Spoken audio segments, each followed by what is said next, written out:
സദൃശ്യവാക്യങ്ങൾ. മകനെ, എൻ്റെ ഉപദേശം മറക്കരുത്. നിന്റെ ഹൃദയം എൻ്റെ കൽപ്പനകളെ കാത്തുകൊള്ളട്ടെ.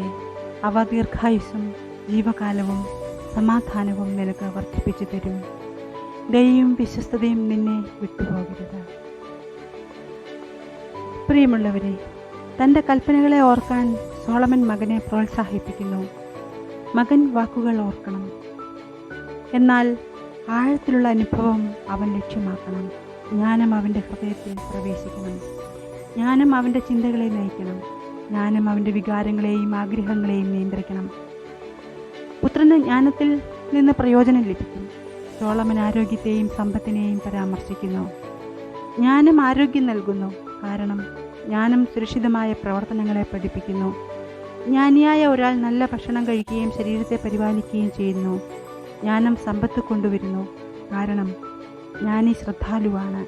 ജ്ഞാനി കഠിനാധ്വാനം ചെയ്യുന്നു, അവൻ പണം പാഴാക്കുന്നില്ല. ആരോഗ്യവും സമ്പത്തും ജ്ഞാനം കാണിക്കുന്നുവെന്ന് കരുതരുത്. ഒരു കള്ളൻ സമ്പന്നനാകും, കാരണം അവൻ മോഷ്ടിക്കുന്നു. ഒരു ദുഷ്ടന് മറ്റുള്ളവരിൽ നിന്ന് പണം എടുക്കാം.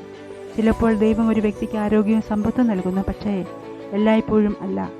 ദൈവത്തെ ഓർക്കുക, അവൻ നിങ്ങളെ സമ്പത്ത് നേടാൻ പ്രാപ്തരാക്കുന്നു. ശരീരത്തിൻ്റെ ആരോഗ്യം മാത്രമല്ല, യഥാർത്ഥ ആരോഗ്യം. ദൈവവുമായുള്ള നിങ്ങളുടെ ബന്ധവും ആരോഗ്യകരമായിരിക്കണം. വാസ്തവത്തിൽ ദൈവവുമായുള്ള നിങ്ങളുടെ ബന്ധം നിങ്ങളുടെ ശരീരത്തേക്കാൾ പ്രധാനമാണ്.